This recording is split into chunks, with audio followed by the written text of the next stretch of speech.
Hi, and welcome to this edition of City Hall Insider. I'm Jim Marshall of the New Bedford Cable Network, and for this episode of the program, we're going to talk to Deb Lee, the Director on the Council of Aging for the City of New Bedford, making her second appearance on the program, so she's a multi-appearance guest. Only a handful of those right now. Wow, so special category. This is great. Thanks for coming in. Thank you for having me. Bringing Deb in to talk about, obviously, the Council on Aging and senior citizens, the elderly, as we deal with the COVID, the pandemic, so many challenges that you're facing and that seniors are facing on a day-to-day basis. For purposes for those that are watching, give us some numbers as prior to COVID. You gave me some pretty big numbers as to how many people you were helping on a daily basis, a monthly, quarterly basis as well. I mean, a lot of people rely on the Council on Aging. They do, and we operate, we were operating several centers in the city. At the pre-COVID, we were operating three, one at Ashley Park, one at Buttonwood, and one at Hazelwood, now the Rosemary Tierney Community Center. And we would see probably approximately 3,500 to 4,000 people per quarter coming in for various activities, lots of exercise activities, craft activities. We had a big Zumba crowd, people following the Zumba lady from one place to another, and so it was busy. It was very busy, and then COVID hit, and so it's definitely taken a lot of wind out of our sails, and we have a lot of concern for folks who were very busy before and now are kind of stranded in their homes. You had said off camera that New Bedford really has an elderly population, but I don't think people understand just how big a population it is. So 25% of the population of residents in New Bedford are seniors, age 60 and over. 25% is high. It's actually the second highest in the state of seniors. Lots of people want to grow old in New Bedford, which is a great place to grow old. We're an age-friendly city, but 25% is high. We're second only to Quincy. Quincy is the highest percentage. So the needs of the communities, the seniors, is tremendous. Prior to COVID, I mean, never mind that. I mean, your services very much in demand. Very, very busy. Lots of needs, lots of multiple needs. Transportation is a big need. Nutrition is a big need. The needs are endless. No 2 days are the same. There's always folks who need something taken care of, some resource pointed out to them. And we get a lot of calls. The phone rings off the hook even now in terms of trying to find help for folks. And so there is a lot of need. COVID aside, and it's hard to put it in, but what would you say are the biggest things that generally you find the seniors needing in New Bedford? I think transportation is a big need. And that's to get to doctor's appointments, okay. Personal appointments, get to the bank. That's always a huge need. A second huge need is food. Food insecurity is a big need. We have a food bank that operates once per month out of the Brooklawn Community Center, and we service over 100 people at that. So food is a big need. Medical equipment is become very much a need. And it comes through you folks? It comes through us, and it's because we get donations from folks. What kind of equipment are you talking about? So wheelchairs, walkers, shower chairs, depends. So those can go though from patient to patient, and that's okay? Right. We actually sanitize everything that comes in before it goes back out. So there's a lot. It's a lending system, and people. It's just very busy and lots of demand. I would assume then, when you talk about the population and such a significant portion, though, that people are living longer, that's what it sounds like to me. Yeah, people are living longer. Quality of life is better than it once was. There's a lot more demand when people live longer. Well, yeah, that's what I guess I'm alluding to that. It is a good. It's a great thing, but medical advances, and what's happened, and people are it creates a lot more need. As you know, because we've done so many shows at senior centers. I mean, we go into those senior centers and they're packed. There's, as you said, the Zumba crowd or the dances or what have you. I mean, there's so many different activities, and those facilities are in use. I'd say 5 days a week, but it's probably more than that. You probably could be 6 or even 7. I don't know. It is 5 days. It is 5 days a week when the senior centers are up and running. It's Monday through Friday, and they are busy Monday through Friday with different activities.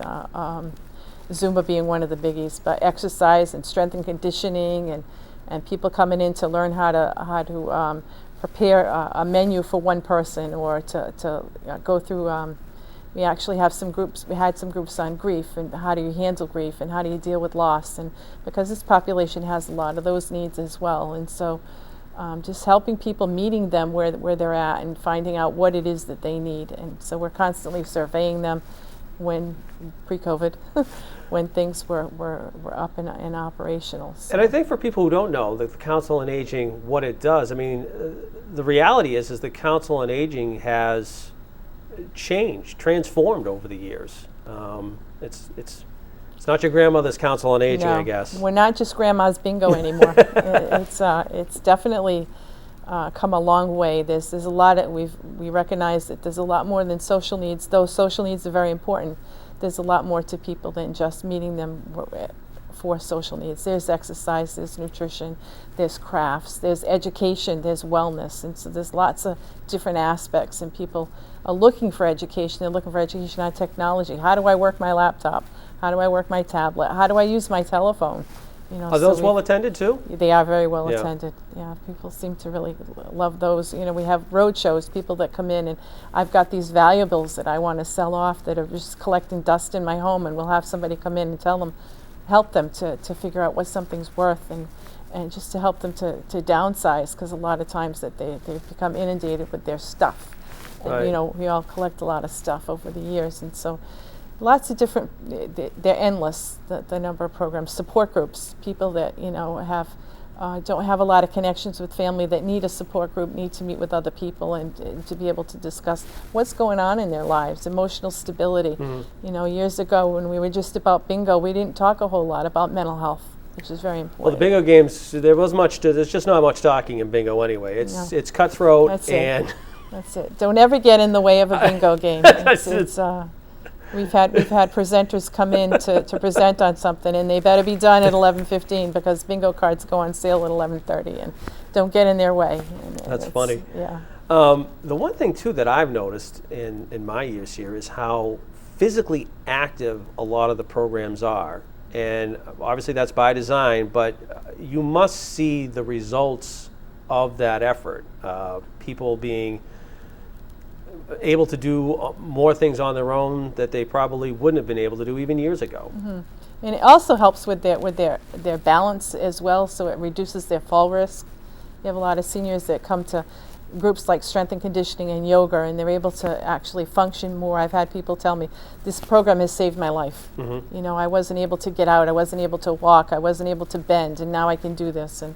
And so it speaks to a lot of different needs within the person's life. It actually helps their overall quality of life. And you talked about the mental aspect too, in that using your mind. I know you came in here before and said you have to do that. You have to use your mind, or you don't use it, you lose it, and you need to do those things that are going to help you to do that. Word games and word searches and watching Jeopardy or Wheel of Fortune and those kind of things help to train your mind, and to be able to use trivia groups that help people to stretch and to think, and if you don't, they say you don't use it, you lose it. So the more active that we can be, the better off we'll be. And that's sort of the I don't want to say the motto, but that's sort of the goal for you and the organization, is that you want, it's got to be mental, it's got to be physical, it's a combination of everything. Right, and it's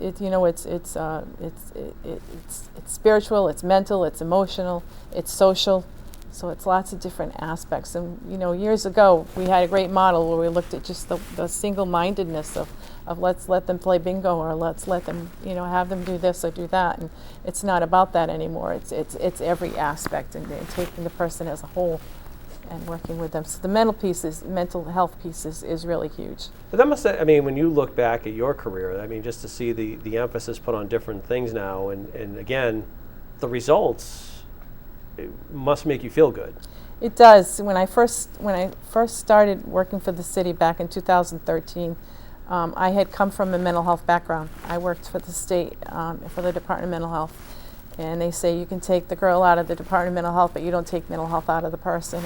And that's true. And I saw that as a huge need when I first began. And so now seeing that we're actually, our programs are tailored in order to meet those needs. And it's okay to not be okay. It's okay to say that you need help, and that we're there for that, and that we're meeting those needs. And we have a great program in MHOT, which is the Elder Mental Health Outreach Team, which we take referrals for to get people counseling and get people the help that they need to be able to work with someone to help them over these hurdles. I mean, maybe they're suffering from grief, from loss. Maybe, you know, they're facing some kind of surgery, some kind of medical diagnosis that they just having difficulty dealing with, and we're there to help them with that, as well as people that have trouble that they just keep adding stuff to their house and they need help to organize, and so the Fresh Start program helps them to do that. So there's lots of stuff going on, there's lots of needs, and never ending. We're talking to Deb Lee. She's the Director of the Council on Aging here in New Bedford. Let's turn our attention now to, in a sense, how we're dealing with the COVID pandemic right now. I mean, since mid-March, this has been front and center for you, and as you were saying to me off camera, the need for your services has only grown over the last few months. Right. And what are some of the biggest challenges in the last few months that you're facing? I assume it's still the same, but just more? It's a lot of the same, but even more. There's a lot of disconnectedness, and we have concerns of folks because we don't have the same contact. They're not coming to the senior centers because they're not open. And so we have concerns about their isolation and their mental health and depression that is a normal part of being isolated. It's not a normal part of aging, and so if anyone ever tells people that, it's not. They need to be involved, they need to be engaged, and so I often say, you know, how do you spell upheaval in life? And it's COVID. It's definitely caused a huge upheaval in people's lives, and so trying to reconnect and keep people connected to one another, and figuring out ways to do that in an area that really is lacking in technology in terms of people having laptops and computers and iPads and ways to connect to other folks. And so it's been a definite challenge, and we're busier now than ever. People think, oh, the pandemic, the senior centers are closed, there's nothing to do. It's totally the opposite. It's very busy. With your background in mental health, I would assume we're coming up, you know, through the holiday season now. We're at the end of the year. The mental aspect is going to be even multiplied because it is the holiday season. Mm-hmm. Tell us a little bit about what you're looking at, because you were talking to me off camera about some things that you're working on right now. How do you want to, what are you looking to do to help these folks right now? So I think just a phone call, a simple phone call means a great deal to a person. We were doing a lot of phone calling prior to the opening of our social days again, where we made contact with people who were using the centers and people who had that constant socialization. And so we're reinstituting a plan. Our Council on Aging board met actually today, and they're going to start taking lists of folks that they can make contact with on a weekly basis, saying, how are you doing? You know, what's going on in your life? How are you handling this? What's happening for you in the holidays? And how are you going to celebrate this year?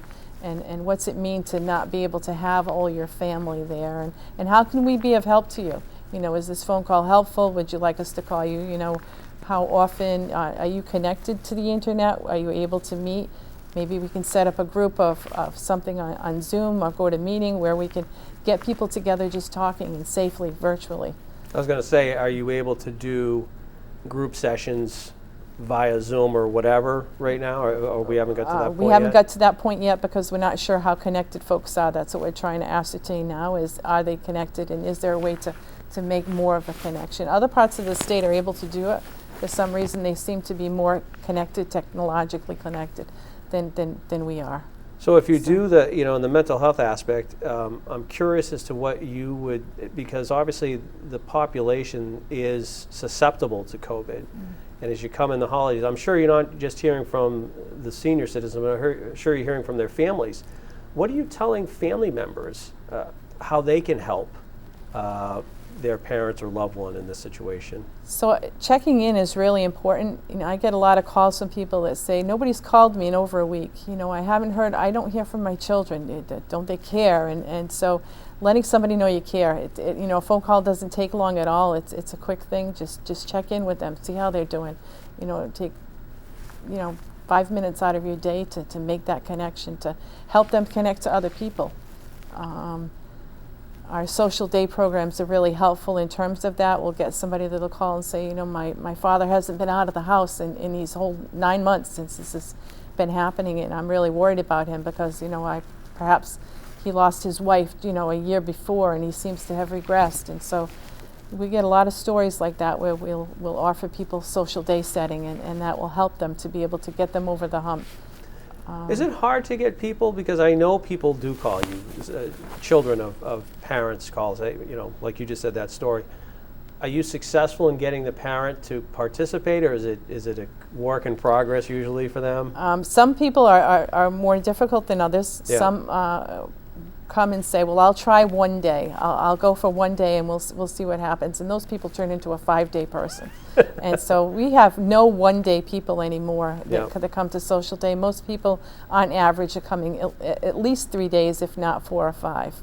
And so they really miss that socialization. They miss that connectedness. And so, but some are still, that's for those people. That's not for me. I'm not old enough for that yet. You'll get that a lot of times. But I would assume, too, that as you talked about how busy the centers were before, just physically and this stuff, and you talked about before, it's mental, it's physical, it's spiritual, and there's none of that right now. Right. Are you able to, and I guess that's part of the phone call, are you able to say, are you getting out, for lack of a walking for 10 minutes a day or something like that? We're asking them, one of the questions that I have a script for the Council on Aging Board to use, and one of the questions I have them at, how are you occupying your time? What are you doing? What might you do? How can we suggest? Can we send you a newsletter? Can we send you some word search puzzles? Can we connect you somehow, via the internet? And if that's not an option, what can we do for you? How can we help you? You talked about the social day program, and you said that's back up. For folks that don't know, tell us a little bit about social day and what you're doing right now during COVID with the social day. It's up at Brooklawn, if I'm not mistaken. It is. So we have 2 social day programs now. We had one at Brooklawn, and now we have one at the Rosemary Tierney Center. Because of COVID, we're not able to, we can only fill 50% capacity. So the capacity at Brooklawn pre-COVID was 36, and now the capacity is 18.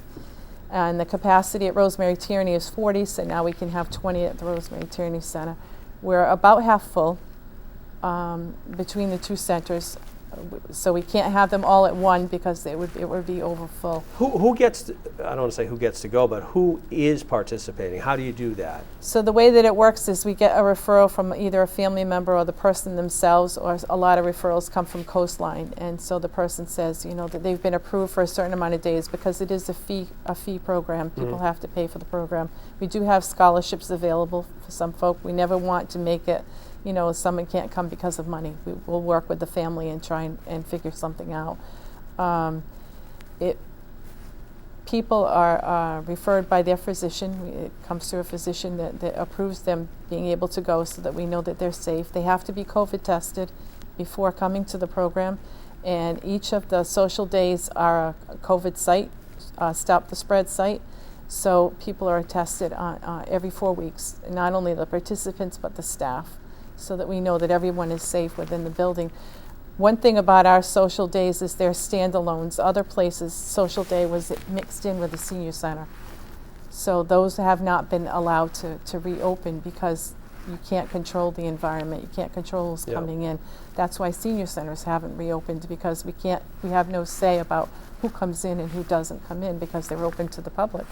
Where the social days, it's only a strict set of people who come in. And I would assume, as you said, because of the demand of the social day, that, for the most part, people aren't in all 5 days. You're trying to spread it out to get as... Right. A lot of people do come 5 days. Some people come 3. A lot of it depends on their insurance and what's paying the bill. we used to have people that would just come 1 or 2 days, but that doesn't seem to satisfy folks anymore. They want to be there all week. They want to Right. be there every day. And so we do our best to accommodate and as many people as we can.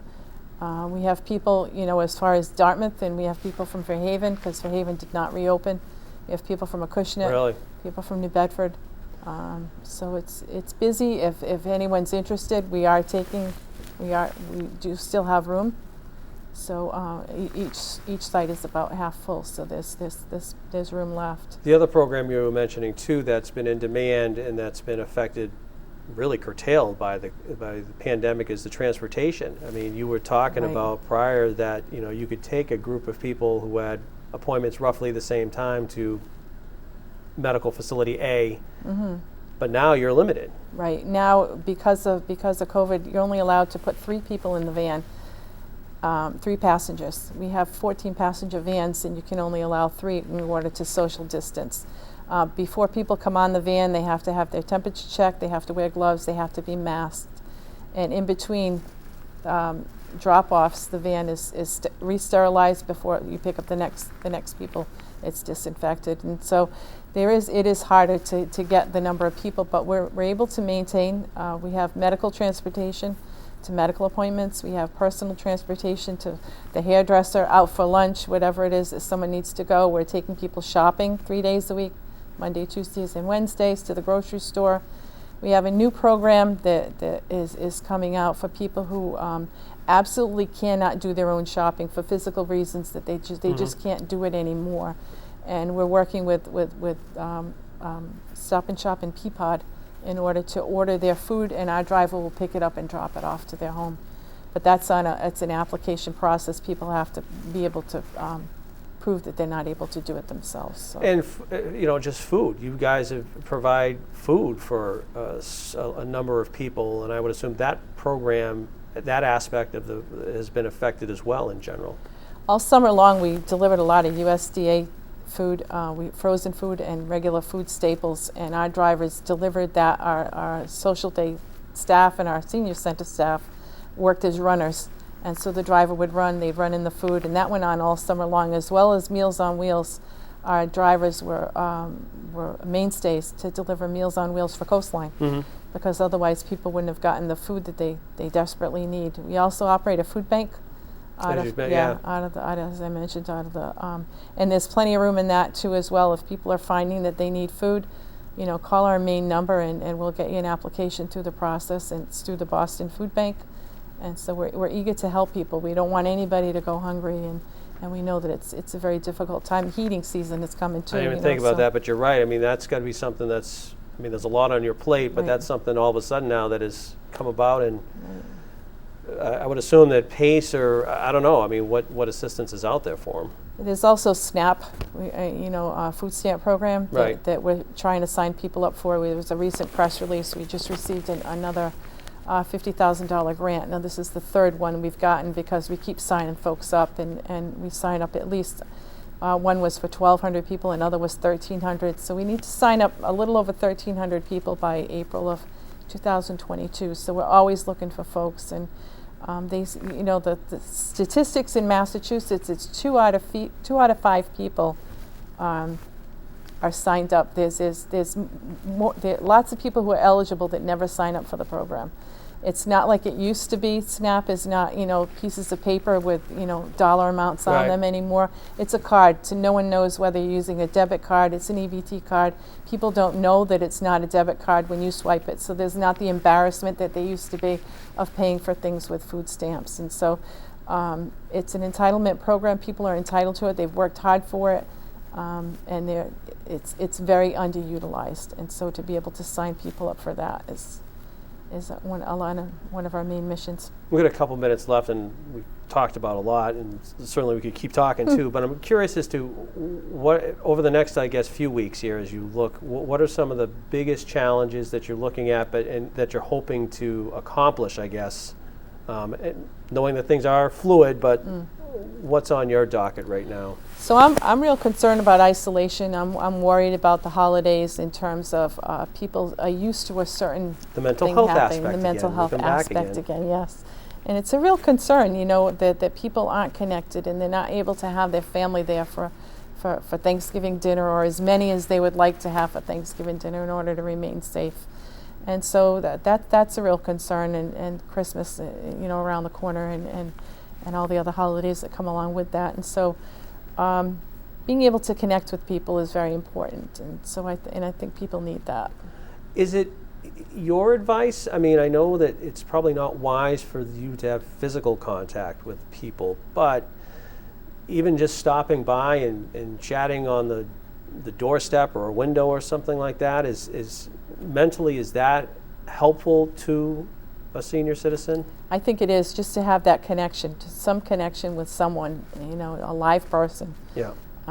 When we made the robo phone calls, I got people that called back and said, you know, you don't realize how important this is. You're really, one gentleman called me and said, you're doing God's work. And he said to be able to hear that voice on the other end of the phone, just to know that somebody out there cares. And so that was really important, and we'll start those up again too, because I think people are really needing that. You know, it's I think people are afraid. Yeah. The anxiety level is, and with the surge, I think it's even more so. And you know, and I was thinking, you know, what a nice gesture would be, even just to, again, not go in the house, but drop off a small gift on the doorstep for somebody, whether it be a hot meal or, you know, whatever. Just mentally, that might, you know, make a huge difference for somebody during this time of year. Yep. For folks that want to get in touch with you and have questions about these things, I'm sure that I know you're working, but there's ways to get in touch with the Council on Aging. There is. So if they dial 508-991-6250 is our main line, and that's our receptionist is Corinne, and she can get you hooked up with, either put you in touch with the transportation person, put you in touch with us for Social Day. Any needs that you happen to have, you just need a phone call once a week. Give us a call and we'll do that. We'll give you a call and we'll get connected with you. There's always. And they can check your website too. Why don't you give people that? Right. So the city's website, the Council on Aging, is listed under the city's website, as well as our Facebook page. And if there's any, I want the viewers to know too, if there's any updates, usually we get announcements from you that we can put on the bulletin boards for folks. So as you're talking about some of the things that you're, the surveys and the things, whatever, I mean, obviously when the results and actions that you're going to take come in, we'll let people know, because you'll let us know. That'd be great. That's very, very helpful. Another thing that I didn't mention is this is a time for Medicare. You see all the commercials on TV. You know, it's a time to look at your plans, time to look at your insurance plan. We can't meet people in person because of COVID, but if people send us their information, give us a call that main number, and we'll get their information in terms of their drug list and their Medicare specific information, so that we can figure out their plan. You know, there's lots of. It's good to check your drug plans every year, because you're spending money that you don't need to spend. Does it change too? It does change every year. It does change. So you shouldn't assume that just because what you have this year is going to be the same next year. No, I did a plan for a person this morning that sent me their information, and just looking from what the plan they have to the plan they could have is $1,000 savings per year. And I don't have $1,000 to throw away, so I'm sure that they don't either. So good to check that plan every year. So give us a call. We're there to help in any way we can. Sounds good. It's great seeing you. You too. Enjoy the holiday season. Stay and again, safe. Any updates, just let us know. Thank you very much. Thanks for having us. Deb Lee's been our guest, the Director on the Council of Aging here in the City of New Bedford. That's going to do it for this edition of City Hall Insider. I'm Jim Marshall. We'll talk to you again soon.